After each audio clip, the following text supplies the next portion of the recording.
I hope screen is visible to you.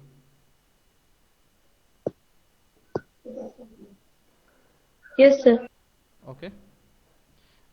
So today we are going to conduct unit number first, and the first point, that is the hardware required for the CAD. Today we will going to see the interactive input output devices and how it works. So today we will complete this first point.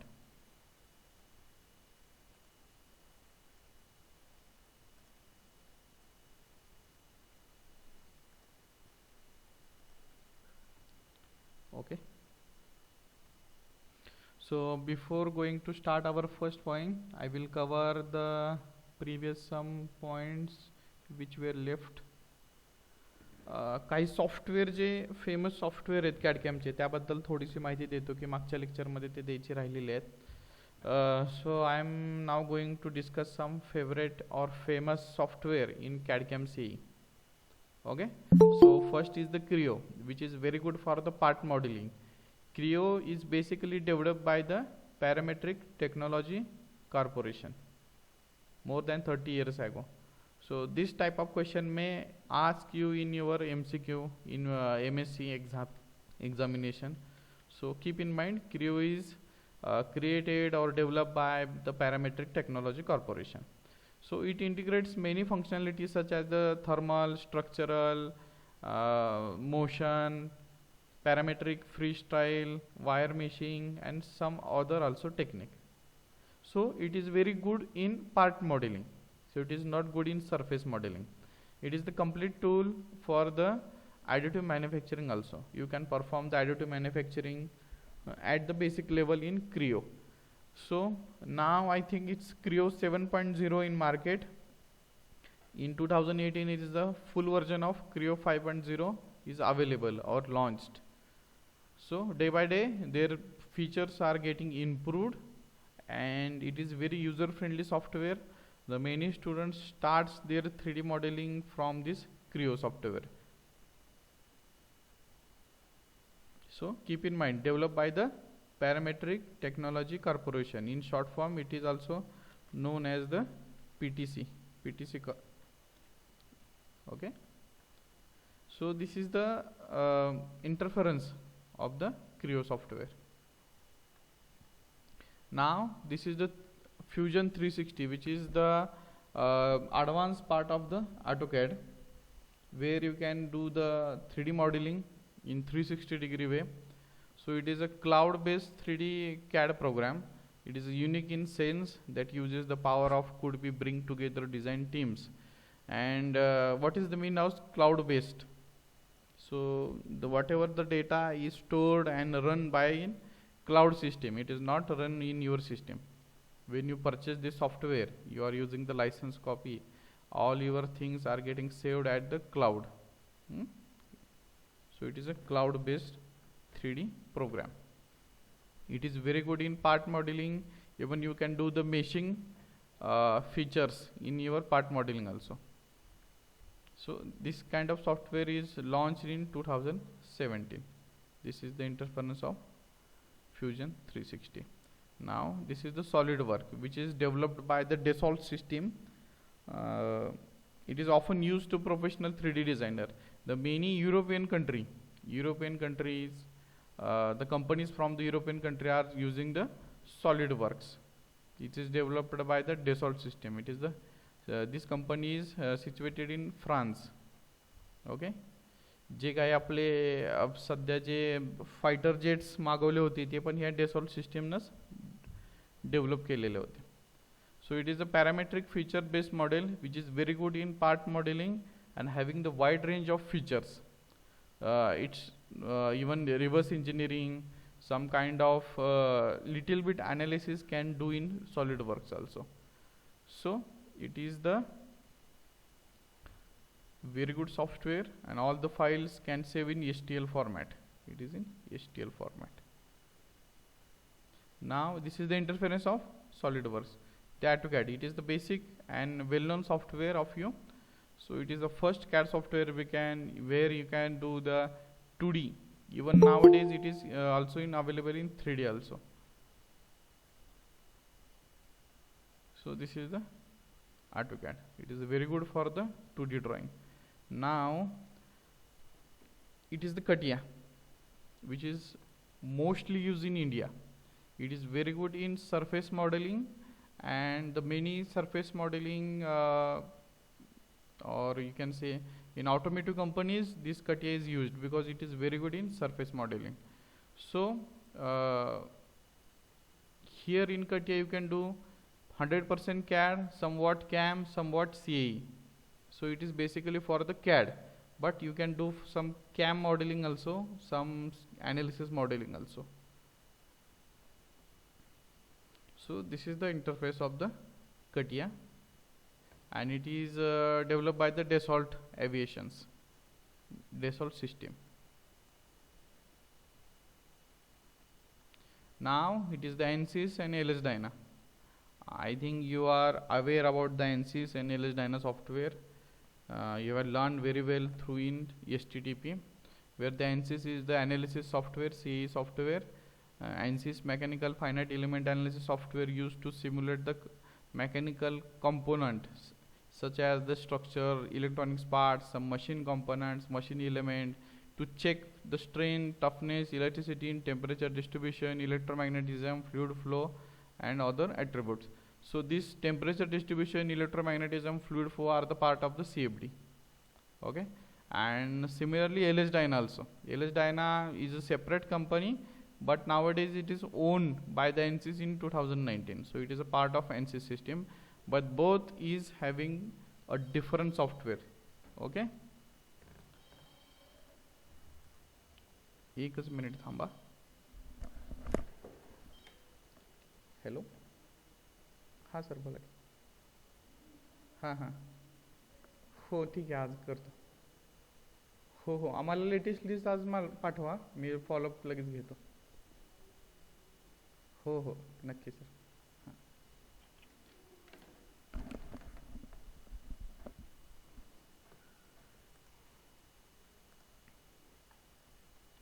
So this is about the CAD software. Now we will see the CAM software, which is used for the manufacturing. So it is a Fusion 360 once again.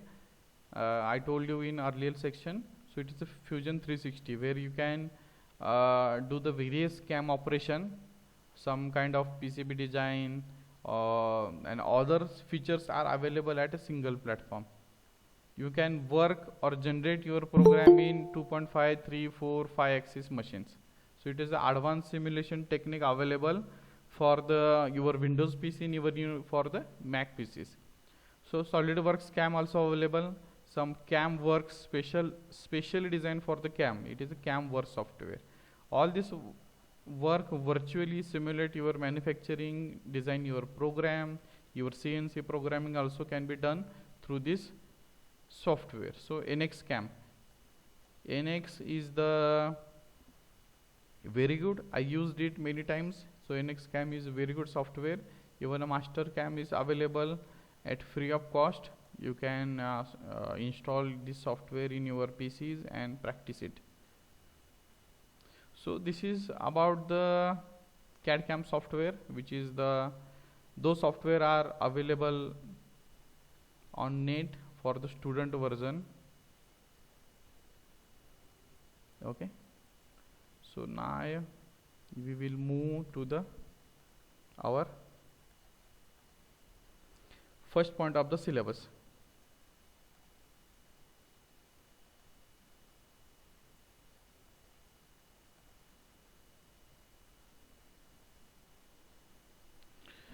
जे काही तुम्ही कॉम्प्युटरमध्ये करता त्याला काहीतरी input द्यावं लागतं आणि त्यातनं काहीतरी आउटपुट येतं, बरोबर. हा तुमचा कॉम्प्युटर असेल किंवा तुमचं प्रोसेसर असेल किंवा वर्क स्टेशन म्हणू त्याला आपण, किंवा कॉम्प्युटर टर्मिनल्स म्हणूया. ठीक आहे. It is in technical language it is called as a work station और कॉम्प्युटर टर्मिनल. हे तुमचं सगळं काम करतं, प्रोग्रॅमिंग करेल, प्रोसेस करेल, डिसिजन घेईल आर्टिफिशियल इंटेलिजन्स टाईपमध्ये. So it is the computer. तर कॉम्प्युटर स्वतःहून काम करत नाही, त्याला काहीतरी इनपुट द्यावं लागतं. You need some input according to your output. काय तुम्हाला आउटपुट पाहिजे त्या प्रमाणात तुम्ही त्याला इनपुट द्यावं लागतं. मग इनपुट देताना तुम्ही alpha numerical input, alpha numerical, alpha म्हणजे A to Z character, numerical म्हणजे 0 to 9, नंबर एवढं यूज करून त्याला इनपुट देऊ शकता. आता तुम्ही म्हणाल अल्फा न्यूमेरिकल इनपुट म्हणजे काय असतं? इट इज द प्रोग्रॅमिंग, जी काय आपण प्रोग्रॅमिंग देतो तर ते अल्फा न्यूमेरिकल इनपुट असेल. किंवा काही व्हॅल्यूज देतो. सपोज तुम्हाला एक्स अँड वायचे कॉर्डिनेट द्यायचे तर ते एक्स अँड वायचे कॉर्डिनेट देताना तुम्ही न्यूमेरिकमध्ये इनपुट देणार. So this kind of things are known as the alpha numerical input. हां, तर एवढं लक्षात ठेवा की काहीतरी सिस्टीम असते, त्याला काहीतरी इनपुट द्यावं लागतं आणि त्यानंतर आउटपुट येतं. ठीक आहे. ॲडव्हान्समध्ये काय करूया? ॲडव्हान्समध्ये की काहीतरी आउटपुट तुम्हाला जसं पाहिजे तसं त्या प्रमाणात तुम्ही इनपुट त्याचे चेंजेस करत असता आउटपुट बघून. It is a close cycle आहे की नाही. ओपन सायकल, क्लोज सायकल तुम्हाला माहीत असेल, कंट्रोल सिस्टीममध्ये झालेलं असेल. So it is a close cycle की तुम्ही आउटपुट कसं येतं त्याप्रमाणे इनपुट थोडेसे चेंज करा, आहे की नाही. आपण लेथ मशीनवर जेव्हा प्रॅक्टिकल करतो, तुम्ही फर्स्ट इयरला केले असतील, ज्यावेळेस आपल्याला काय लागतं की जे काही सरफेस फिनिश आहे आपलं वर्कपीसचं ते जर रफ यायला लागलं आहे ना, रफ यायला लागलं तर आपण काय म्हणतो की आयदर आपली टूलची मुवमेंट नीट नाही आहे किंवा स्पिंडल स्पीड थोडंसं कमी किंवा फास्ट झालेलं आहे की नाही, जे एक्झॅक्ट पाहिजे ते नाही आहे. मग ह्याप्रमाणे काय करतो की आपण जे इनपुट होतं, स्पिंडल स्पीड असेल किंवा टूलची मुवमेंट असेल किंवा लोकेशन असेल टूलचं, हे थोडंफार आपण चेंजेस करतो, आहे की नाही. हे काय चेंजेस केले की आउटपुट आपण दिसला की आउटपुट नीट येत नाही, त्यामुळे इनपुटमध्ये चेंजेस केले आपण. It is called as a close system. It is a close system. So आता ह्यातनं शिकायचं काय आहे की कॉम्प्युटर सिस्टीम असते. ठीक आहे, कॉम्प्युटर सिस्टीम असेल, कटियासारखं सॉफ्टवेअर असेल, कटियात आपण काय करतो, इनपुट देतो आहे की नाही. माऊस यूज करतो, कीबोर्ड यूज करतो, ड्रॉइंग काढतो. ड्रॉइंग काढल्यानंतर आउटपुट काय येईल त्याचं की ग्राफिकल आउटपुट येईल, 3D मॉडेल आपलं तयार होईल, आहे की नाही. 3D मॉडेल होईल. Sometimes you need some alpha numerical output. Alpha numerical की सपोज तुमचा कॅल्क्युलेटर असेल, आहे की नाही. तुम्ही इथं टाकलं 2+2 तर आउटपुट काय अल्फा न्यूमेरिकलमध्ये येईल, 2+2 4. काही वेळेस तुम्हाला अल्फा न्यूमेरिकलमध्ये आउटपुट लागतं, दरवेळेसच तुम्हाला इमेजमध्ये 3Dमध्ये 2Dमध्येच लागेल असं काही नाही. Sometimes you need in alpha numerical output. बरोबर. ठीक आहे. खूप सोपं आहे, ह्यात काही डोकं लावायचं नाही आहे.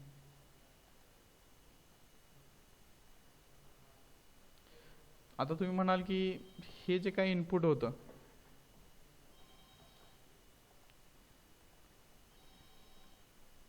एकच मिनिट थांबा. हॅलो, लेक्चर चालू होतं. एक 12 वाजता येतो मग का? ठीक आहे, चालेल. हां,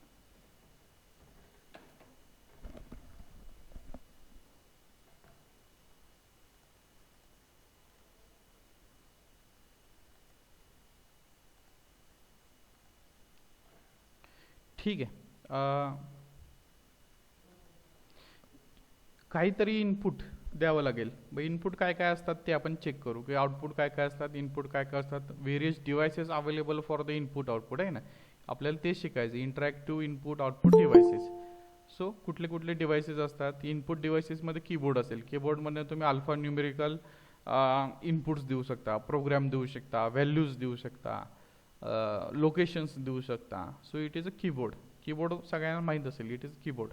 माऊस देखील सगळ्यांना माहिती असेल. जॉयस्टिक, आहे की नाही. गेम खेळताना तुम्ही इनपुट जॉयस्टिकनं देता, आहे की नाही. तुमचं एखादा गेम असेल, गेमिंग काहीतरी असेल की त्यात तुम्ही मुवमेंट करायची असेल तर जॉयस्टिकनं तुम्ही मुवमेंट करू शकता. किंवा स्कॅनर, काहीतरी स्कॅन करून तुम्ही काहीतरी इनपुट देता. एखादा फोटो असेल, फोटो काढता, तो स्कॅन होतो, म्हणजे कॅमेरा काय करतो, स्कॅन करतो, तो PCला देतो, कॉम्प्युटरला देतो, कॉम्प्युटर त्याच्यावरनं काहीतरी कन्क्लुजन करतो प्रोसेस करून आणि आउटपुट देतो तुम्हाला, आहे की नाही. की कॅमेरानं फोटो काढला, आहे की नाही, डिजिटल कॅमेरानं, आणि तो प्लॉटरवर प्रिंट केला किंवा प्रिंटरवर जाऊन प्रिंट केला. It is a type of input devices. किंवा लाईट पेनसुद्धा अवेलेबल असतात की जेणेकरून तुम्ही जे काही लिहिताय ते आपोआप स्कॅन होत असतं. Touch screen, it is available touch screen. Mobile through देऊ शकता की जसं आता हा माझं मॉनिटर आहे की इथं मी काय करतोय, माऊस यूज करून काहीतरी ड्रॉइंग काढतोय. तसंच मी टच स्क्रीन असता तर डायरेक्ट फिंगरनं ड्रॉइंग केलं असतं. बरोबर. स्पीच इनपुट डिव्हाइस, कोणी मला सांगेल का what are the speech input devices. की एखाद्या सिस्टीमला, कॉम्प्युटरला आपण स्पीच थ्रू बोलून इनपुट देतो, असं काय आहे का तुमच्या बघण्यात. वर्डपॅड मध्ये आपण बोलून करून देऊ शकतो. वर्ड पॅडमध्ये okay. I am expecting some famous example की जिथं आपण स्पीच देऊन इनपुट देतो. Google Assist. Yes yes, Google assist it is the best example. कारण काय होतं की तुम्ही ॲडव्हर्टाईजमध्ये सुद्धा बघत असाल, आता नवीन ॲडव्हर्टाईज लागली टी व्हीवर, की ज्यांना लिहिता येत नाही, वाचता येत नाही, नीट कळत नाही इंग्लिश, आहे की नाही, सगळ्यांना मराठी, हिंदी, लोकल लँग्वेजेस माहीत असतात, पण इंग्लिशमध्ये सर्च करायचं कळत नसतं. त्यावेळेस तुम्ही काय करू शकता, तर तुम्ही गुगल असिस्ट थ्रू तुमचा मायक्रोफोन ऑन करून मोबाईलचा तुम्ही इनपुट देऊ शकता. किंवा यूट्यूब नवीन फीचर्स आलेत यूट्यूबला, एखादा व्हिडिओ लावायचा असेल तर तुम्ही टाईप करत बसू नका, तुम्ही सांगा डायरेक्ट तुम्हाला कुठला व्हिडिओ बघायचा आहे, त्या व्हिडिओचं नाव सांगा की जेणेकरून ते सर्च होऊन देईल. बरोबर. Even it is available at Amazon, Flipkart also. तुम्हाला काय प्रोडक्ट पाहिजे तुम्ही फक्त बोला, ते सर्च करून देतील, आहे की नाही. It is a highest level of comfort. Type करत बसू नका, बोला. So these are the input devices. Now we will see the output devices. Output device is monitor, है की नाही. जे काय मी माऊसनं आता ड्रॉइंग करतोय ते मला आउटपुटमध्ये कुठे दिसतंय, मॉनिटरवर दिसतंय. So it is called as a monitor. Some TVs, LCD LED TVs, it is output, है की नाही. सिग्नल घेतोय आणि सिग्नल जो आहे, एखादा चॅनल बघताय तुम्ही, तो आउटपुट तुम्हाला कशावर दिसतोय, तुमच्या टी व्हीवर दिसतोय. So it is LCD LED are the output. Some printer, print करताय तुम्ही काहीतरी, है की नाही. 2D असेल, 3D प्रिंटर सुद्धा अवेलेबल आहेत, प्लॉटर असेल, it is kind of printer. So it is a plotter. Now projector. Projector आपण लावतो सेमिनार हॉलमध्ये. आपला प्रोजेक्टर तुम्हाला माहीत असेल की एखादा PC त्याला कनेक्ट करून आपण जे काही व्हिडिओ बघायचा असेल, ऑडिओ बघायचा असेल, तर प्रोजेक्टर थ्रू तो आपण बघू शकता. सम ऑडिओ आउटपुट. ऑडिओ आउटपुट पण सम येतात की साऊंड कार्ड्स, स्पीकर, आहे का नाही. एखादं गाणं लावलं आपण तर गाणं आपल्याला ऐकायला येतं साऊंडमधनं, आहे की नाही. So it is a audio output. So these are the input and output devices. We will see one by one in detail.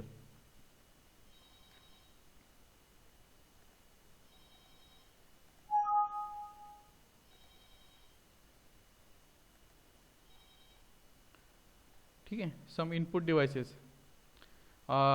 It is a keyboard.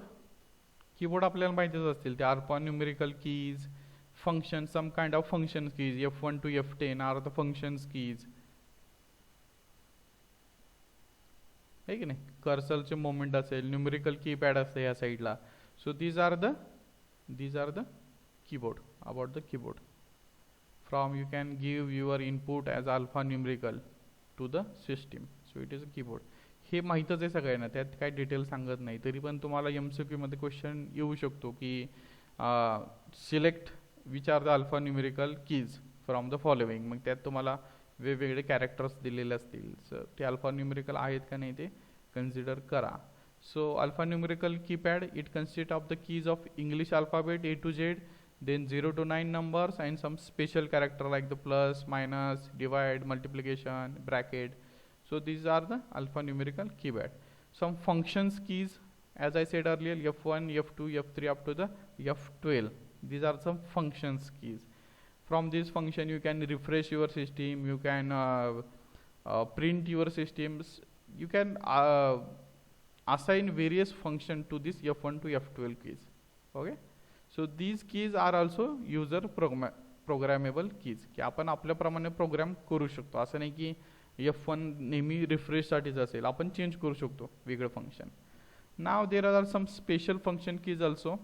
These keys I have the special function assigned to them, can be used only for the special purpose. की मला एखाद्या सिस्टीमला special purpose, नवीन काहीतरी special customise, मला माहितीप्रमाणे मला जे पाहिजे त्याप्रमाणे मी ते फंक्शन असाइन करू शकतो.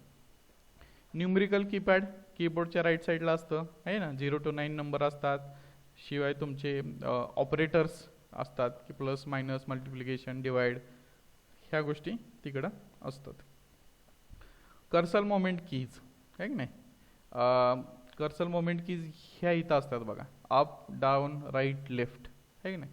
त्याला कर्सर मोमेंट्स की म्हणतात. दिस कीज आर द एरो, की तुम्ही कर्सरची मोमेंट वर खाली लिहू शकता, की नाही. इथं आता मला लिहायचं असेल, वर लिहायचं असेल तर मी कर्सरनं हे टाईपमध्ये तुम्ही वर नेऊ शकता. Then the Mouse. माऊस माहीत असेल तुम्हाला, त्याला left click, double click, right click, drag and drop, ह्या वेरियस असतात. आता हे काय एवढं मी डिटेल सांगत नाही, हे तुम्हाला सगळ्या गोष्टी माहीत आहेत. Then the joystick it is used. Joystick माहिती आहे का सगळ्यांना पण? हॅलो,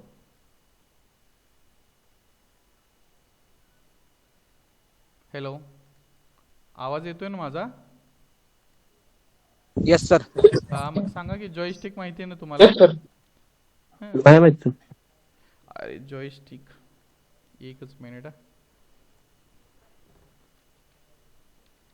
गेम एवढं तुम्ही माझ्यापेक्षा जास्त खेळलेला असाल तरी तुम्हाला जॉयस्टिक माहित नाही अजून. हे जॉयस्टिक, ह्या गेम असतात, ह्या जॉयस्टिक असतात आहे की नाही? हा जॉयस्टिक असतो इथं, बरोबर? ह्या असतात जॉयस्टिक. ह्याप्रमाणे तुम्ही तुमची मोमेंट देऊ शकते. हा जॉयस्टिक असा पुढं टिल्ट केला की पुढची मोमेंट असेल, मागे टिल्ट केला तर मागची मोमेंट होऊ शकते, बरोबर? राईटला केलं तर राईटला, लेफ्टला केलं तर लेफ्टला, जे काही तुम्हाला मोमेंट द्यायची गेमिंगमध्ये, तर त्याला तुम्ही जॉयस्टिक यूज करून देऊ शकता. किंवा तुम्ही मोबाईलला सुद्धा यूज करू शकता जॉयस्टिक, आहे की नाही? हे ॲप्लिकेशन तुम्हाला ॲमेझॉन, फ्लिपकार्टवर यूज करावं लागतील. ह्या जशा मोबाईलच्या गेम्स असतात पबजी टाईपमध्ये, तर ह्याला हे जॉयस्टिक अटॅच केलेले आहेत. इट इज अ जॉयस्टिक, त्याला जॉयस्टिक म्हणायचे. हे रेड कलरचे जॉयस्टिक, त्यानं मोमेंट तुम्ही देऊ शकता गेमिंगमध्ये. ठीक आहे, आलं लक्षात? सर जेसीबी मध्ये असतं ना? JCO म्हणजे? जेसीबी. हां, JCB मध्ये पण यूज करतात जॉयस्टिक. सेम सेम, की तुम्हाला JCBची मोमेंट, आर्मची, JCBच्या आर्मची मोमेंट करायची असेल तर तुम्ही जॉयस्टिक यूज करू शकता, आहे की नाही? Same same, very good example. So it is a vertical stick असते की त्याची मोमेंट 360 म्हणण्यापेक्षा काय करू की एकाच प्लेनला 360 मोमेंट कुठेही तुम्ही फिरवू शकता. त्याप्रमाणे तुमचं जे काही ॲप्लिकेशन असेल ते मोमेंट करतं. ओके,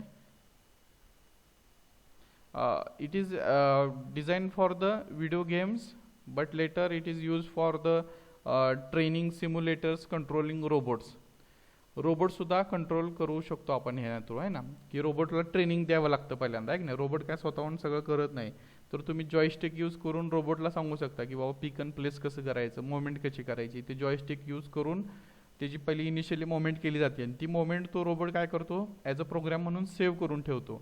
आणि एकदा तुम्ही त्याला ट्रेनिंग दिलं तर तो प्रोग्राम रिपीट करत असतो की कंटिन्युअसली त्या पाथवर, त्या जसा सिक्वेन्स दिला आहे, स्टेप्स दिला आहे, त्या स्टेपवर 1 बाय 1 ॲक्शन करत ते तुम्ही तो वर्क करत असतो. सो इनिशियली तुम्हाला ट्रेनिंग देण्यासाठी जॉयस्टिक यूज करायला लागतो.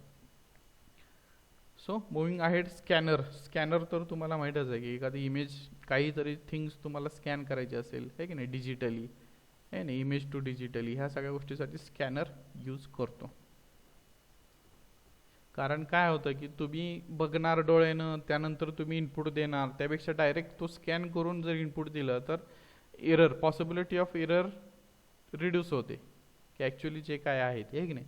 आता मी तुम्हाला गेलो, मी सपोज काश्मीरला फिरायला गेलो आणि मी इथनं डोळ्यानं तुम्हाला सांगितलं अरे तिथे एवढं एवढं छान गोष्टी आहेत, असे असे सिनेरी आहे तिथं, हे मी तुम्हाला वर्बली सांगून उपयोग नाही. जर मी तिथनं फोटोज काढून आणले, आहे की नाही, स्कॅन करून आणले, कॅप्चर करून आणले आणि मी तुम्हाला सांगितलं तर काय होणार, पॉसिबिलिटी तुमच्या अंडरस्टँडिंगची वाढणार.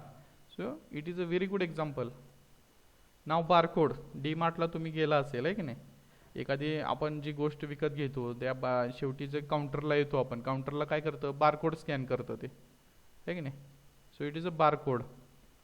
प्रत्येक प्रोडक्टवर बारकोडवर तिथे किंमत, त्याचं सगळ्या गोष्टी आपण इनपुट अगोदर देऊ शकतो आणि त्यानंतर बारकोड हा काय करतो, रीडर स्कॅन करून त्याची माहिती आपल्याला घेऊ शकतो. किंवा आता नवीन आलेत QR कोड, आहे की नाही? बारकोडला अजून काय आले, QR कोड.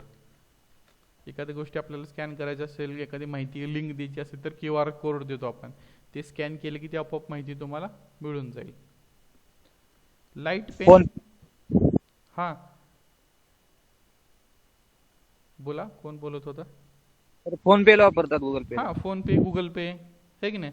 आता काय होतं की एखाद्याला पैसे पाठवायचे म्हटलं आपण तर अगोदरच्या जमान्यात 2-3 वर्षापूर्वी कसं होत होतं की त्याचा अकाउंट नंबर घ्या, IFSC कोड घ्या, MICR कोड घ्या, ब्रांच टाका, त्याचं पूर्ण नाव टाका, त्यानंतर तो ॲक्टिवेट करा आणि त्यानंतर पैसे पाठवा. So it is a lengthy process. Now आता काय आलं आहे की डायरेक्ट QR कोड, की स्कॅन करा, पैसे पाठवा, within a minute. Within a minute होऊ शकतं की त्या QR कोडमध्येच ह्या सगळ्या गोष्टी असतात, त्यांचा अकाउंट नंबर, IFSC कोड, ह्या सगळ्या गोष्टी माहिती त्यातच असते. ते स्कॅन केलं की लगेच ते पैसे पाठवले जातात. Light pen, it is the pen shaped device used for the select object for display the screen. It is the quite like the mouse, but uses as a light pen but to move the pointer and select the any object on the screen by pointing the object. तुम्हाला search करून दाखवतो मी.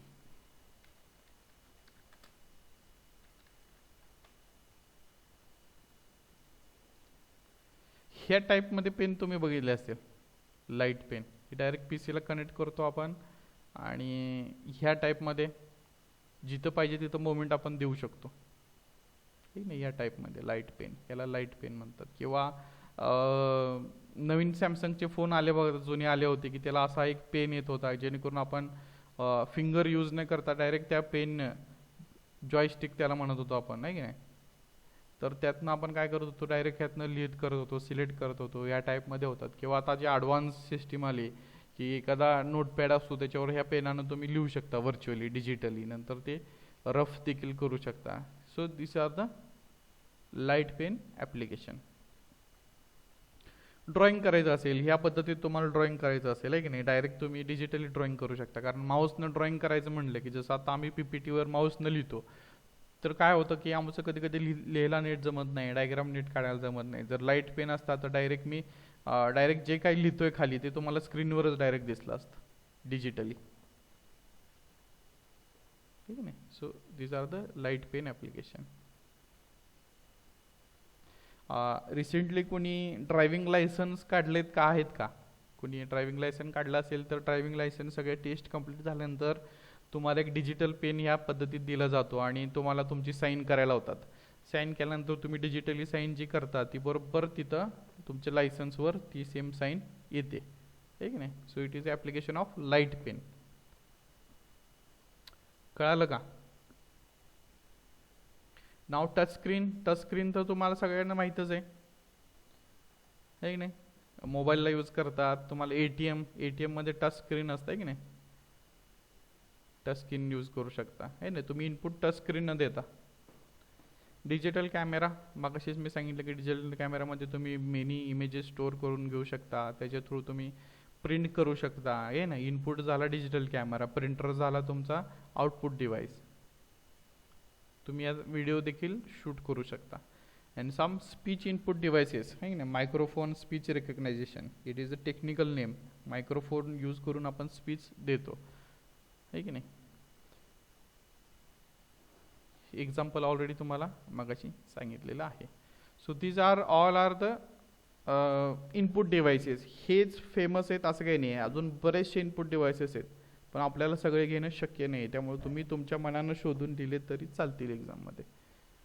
सम output devices, आहे की नाही, जे काही तुम्ही input देताय ते आउटपुटमध्ये पण दिसलं पाहिजे. तर त्यासाठी मॉनिटर, CRT डिस्प्लेज ही यूज करू शकता. LCD, liquid crystal display, LEDs, आहे ना. लॅपटॉपचं मॉनिटर सगळे ह्या टाईपमध्ये असतात. Printers, some are the impact printer, some are the non impact.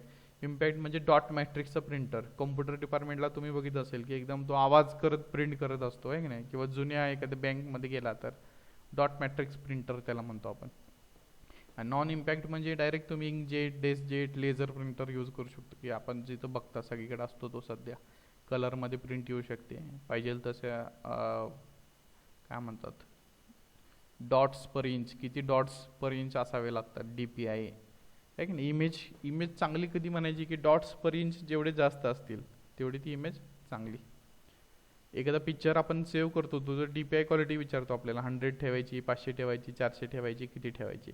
So तो काय विचारतो तुम्हाला, डॉट्स पर इंच किती ठेवायची, की जेणेकरून तो पिक्चर असेल, काय असेल, इमेज असेल, ती एकदम काय म्हणतो आपण, की जेवढे छान दिसली पाहिजे त्याला मॅक्झिमम द्यायचे, ॲक्युरसी जास्त येते त्याला.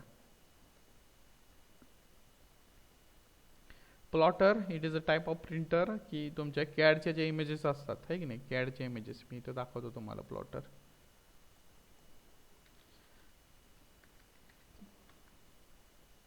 ह्या टाईपमध्ये प्लॉटर असतो. किंवा तुम्ही फ्लेक्सच्या दुकानात कधी गेलाय का, फ्लेक्स डिझाईनचं, तिथं भले मोठे प्लॉटर असतात, आहे की नाही. 20-20 फुटाचे ते फ्लेक्स बनवतात, 50 फुटाचे पण बनवतात. तर ते काय असतात, प्लॉटर असतात, आहे की नाही. आपण नेहमीचा जो प्रिंटर यूज करतो त्याला A4 साईजचा पेपर लागतो, पण जे काही नकाशे असतात सिव्हिल डिपार्टमेंटचे असतील किंवा आपले स्वतःचे कॅडचे असतील, काहीतरी ड्रॉइंग्स डिटेल ड्रॉइंग असतील, तर त्याला A4चा प्रिंटर चालत नाही. त्यासाठी असे मोठे प्लॉटर आपल्याला घ्यावे लागतात. So it is a example of plotter. तुम्ही फ्लेक्स प्रिंटिंगच्या ठिकाणी हा बघितलंच असेल सगळ्यांनी. नाव ऑडिओ आउटपुट साऊंड कार्ड्स, जसं मी तुम्हाला सांगितलं की काही गाणं आपण लावलं तर साऊंड थ्रू आपण त्याला आउटपुट आपल्याला मिळतं. हे टाईपमध्ये साऊंड कार्ड, स्पीकर, जे काय आता मी बोलतो एखादा आहे का नाही कार्यक्रमात, एखादा माईक घेऊन बोलतो तर त्याचं स्पीकर थ्रू आपल्याला आउटपुट मिळतो. So it is a audio output. जसं ऑडिओ इनपुट असतं तसं ऑडिओ आउटपुट देखील असतं. ओके, ठीक आहे. ह्यात काही डाऊट कोणाला असतील तर विचारा.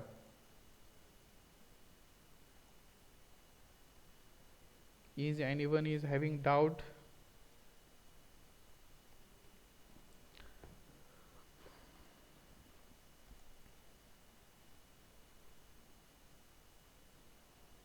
ठीक आहे, डाऊट नसेल तर मग काय करू, आपण जे दुपारी प्रॅक्टिकल घेणार होतो ते आत्ताच घेऊया. तुमचाही देखील वेळ वाचेल आणि माझा देखील वेळ वाचेल. पण तुमची इच्छा असेल 2 ते 4 घ्यायची तर मी 2 ते 4 घेतो. काय जास्त वेळ लागणार नाही प्रॅक्टिकलला, एक 10 ते 20 मिनटं. सांगा मला काय करायचं. Practical continue. ठीक आहे, हीच अटेंडन्स प्रॅक्टिकलला पण मी यूज करेन. ठीक आहे. पहिल्यांदा प्रॅक्टिकल लॅब एक्सप्लेन करतो. 1 क्रेडिट असतं याला. वीकली 2 आवर्स आहे ना. CA मार्क असतात, CA1 15, CA2 15 आणि end semester oral examination, external oral examination having 20 marks. So these are the COs and POs and we have to conduct these 7 practicals. ठीक आहे. ह्या 7 प्रॅक्टिकलमधलं पहिलं झालं आहे काय ते सांगतो. पहिलं हे 4th नंबरचं प्रॅक्टिकल आपलं ऑलरेडी झालं आहे. Minimum 4 structural analysis problem. हे प्रॉब्लेम आपण ऑलरेडी STTPमध्ये सॉल्व केलेले आहेत. ठीक आहे, त्यामुळे हे काय मी परत घेणार नाही. तुम्हाला रिव्हिजन म्हणून मी परत घेऊ शकतो. ठीक आहे. हे 5th and 6th पार्ट आहे CNC प्रोग्रॅमिंग. हा तुम्हाला MP3 जो सब्जेक्ट आहे ह्या सेमिस्टरचा त्यात हे कवर होणार आहे डिटेलमध्ये. त्यामुळे मी काय हे घेणार नाही, कारण ते सरांच्या सिलेबसमध्ये माझ्या सिलेबसपेक्षा हे जास्त डीपमध्ये आहे. सर एक्सपर्ट आहेत त्यात, त्यामुळे सर हे राठोड सर तुम्हाला नक्की शिकवतील. त्यामुळं 4, 5, 6 ऑलरेडी कम्प्लिटेड असं कन्सिडर करूया. नाव 1 to 3 ह्यासाठी तुम्हाला एखादं 3D कॅडचं सॉफ्टवेअर लागेल. जसं ह्यात दिलं आहे कटिया लागेल, युनिग्राफिक्स युनिग्राफिक्स किंवा ऑटोकॅड आहे ना, प्रोईलाच आपण क्रिओ म्हणतो सध्या. ते कुठलं तरी एक सॉफ्टवेअर लागेल. आता मला माहिती आहे की तुमच्या घरी सॉफ्टवेअर नसणार आहे किंवा असलं तरी लायसन्स कॉपी नसणार आहे. त्यामुळे पायरेटेडवर आपण ह्या सगळ्या गोष्टी करणं काही ठीक नाही आहे. त्यामुळे हे प्रॅक्टिकल घेणं शक्य नाही आहे. तर ज्यावेळेस ऑफलाईन कॉलेज चालू होईल त्यावेळेस कॉलेजमध्ये हे प्रॅक्टिकल होतील. पण असं व्हायला नको की प्रॅक्टिकल मग घ्यायचे कसे, जर नाहीच झालं ऑफलाईन कॉलेज चालू तर काय. त्यासाठी आपण काय करू की यूट्यूबवरनं ह्या गोष्टी शिकून घेऊया. ज्यावेळेस ऑफलाईन होईल त्यावेळेस प्रॅक्टिस होईल. पण नाहीच जमलं तर तुम्ही तुमच्यातले बरेचसे लोकांनी हे क्लासेस करून या सॉफ्टवेअर शिकलेले आहेत, तुम्ही त्यांची हेल्प घ्या, कारण हे तुम्हाला प्रोजेक्टला देखील लागणार आहेत ह्या सगळ्या गोष्टी. ठीक आहे. त्यात काय एकदा पार्ट मॉडेलिंग, सिम्पल मॉडेलचं डिझाईन करायचं आहे, पार्ट मॉडेलिंग. त्यानंतर असेंब्ली करायची आहे ना, 2-3 पार्ट घेऊन त्याची असेंब्ली कशी होते, सब असेंब्ली काय असतं हे शिकायचं आहे. आणि तिसऱ्या ह्याच्यात ड्राफ्टिंग करायचं आहे की नाही. ज्यावेळेस मॅन्युफॅक्चरिंग सेक्शन डिपार्टमेंटला तुम्ही तुमचं डिझाईन पाठवत असता की ठीक आहे आता मॅन्युफॅक्चरिंग करा फिजिकली, तर त्यावेळेस तुम्ही तुमचं असेंब्ली मॉडेल देत नाही. तुम्ही काय करता, तुमचा सेपरेट डिटेलिंग सगळे पार्ट करता आणि त्यानंतर त्याचं ड्राफ्टिंग करता 1 by 1. आणि ड्राफ्टिंगमध्ये तुम्ही त्यात टॉलरन्सेस देता, मटेरियल स्पेसिफिकेशन्स देत असता, बाकीच्या गोष्टी, मटेरियल कुठलं आहे एक्झॅक्टली, त्याचं नाव काय, ह्या सगळ्या गोष्टी आपण त्या ड्राफ्टिंगमध्ये देत असतो. तर ते 3rd प्रॅक्टिकलमध्ये आपण शिकणार आहोत. तर आज पहिलं प्रॅक्टिकल कव्हर करूया, पार्ट मॉडेलिंग. ठीक आहे.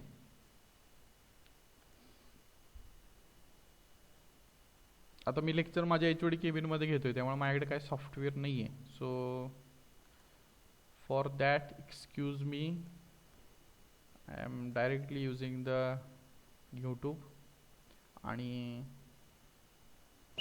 My job is to make college easier because students have a lot on their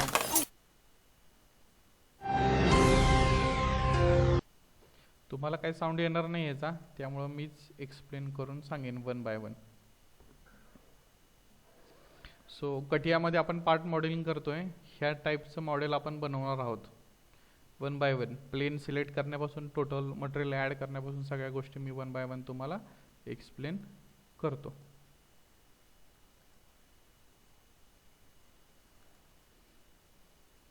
ठीक आहे. हे टाईपमध्ये आपल्याला मॉडेल बनवायचं आहे. तर त्याची डायमेन्शन 2D मध्ये सगळ्यांना दिलेलं असतं. तर कटियामध्ये आपण सगळ्यात पहिल्यांदा कुठं जाणार आहे, पार्ट डिझाईन.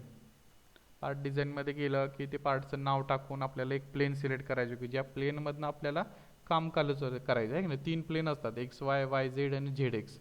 तर आपण एक XY प्लेन सिलेक्ट केला की त्या प्लेनवर आपण हे structure one by one step by step बनवणार आहोत.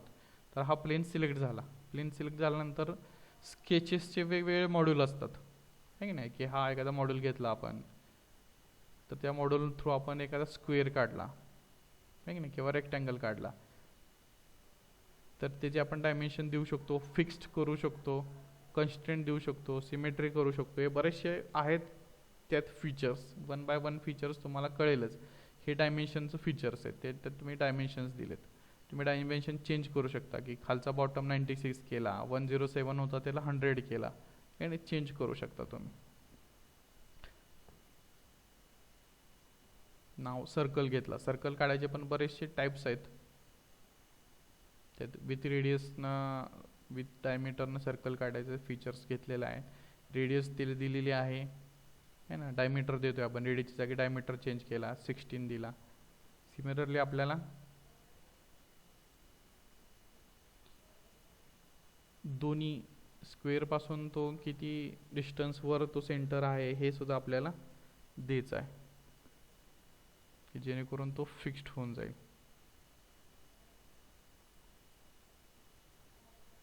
हे सगळे डायमेन्शन्स तुम्हाला 2D मध्ये ऑलरेडी दिलेले असतात.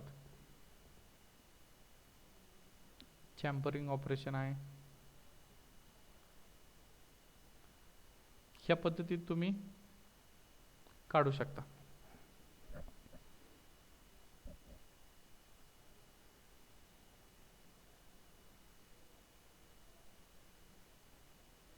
बिनर कमांड यूज करून त्यांनी इकडचं ड्रॉइंग सेम तिकडं ट्रान्सफर केले, राहिलेल्या अननेसेसरी थिंग्स डिलीट केल्या. आता स्केच करून झालंय. मटेरियल ॲड करायचं, त्याला पॅडिंग म्हणतो आपण आहे की नाही. हे मटेरियल ॲड केलं, लेंथ 18 टाकलेलं आहे, त्याप्रमाणे हे मटेरियल त्याला ॲड झालं. हा बेस तयार झाला तुमचा. आता दुसऱ्या प्लेनवर काम करायचं. दुसरा प्लेन सिलेक्ट केलेला आहे. आता त्या प्लेनवर वन बाय वन पुढचे राहिलेले ऑपरेशन्स आपल्याला करायचे आहेत.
एकदा ड्रॉइंग काढून झालं की त्याला परत पॅडिंग ऑपरेशन केलं, मटेरियल ॲड केलेलं आहे. आता एक फक्त इथं रिब टाकायची राहिलेली आहे.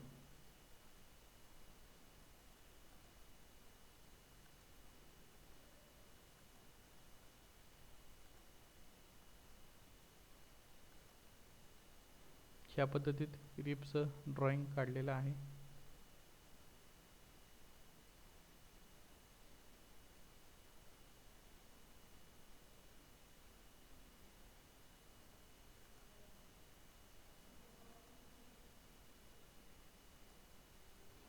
आणि सगळं आपलं डिझाईन रेडी झालेलं आहे ह्या पद्धतीत. असे बरेचसे पार्ट्स तुम्हाला येत असेल सॉफ्टवेअर तर प्रॅक्टिस करा, तुमच्या इमॅजिनेशननुसार बनवा, पाहिजे ते डायमेन्शन घ्या. प्रत्येक फीचर्स हे ना जेवढे काही फीचर्स असतात प्रत्येक फीचर्स टच करा की जेणेकरून तुम्हाला कळेल की त्या फीचर्सला इनपुट काय द्यावे लागतात, त्या फीचर थ्रू आउटपुट कसं मिळतं आहे की नाही. ह्या सगळ्या गोष्टी शिक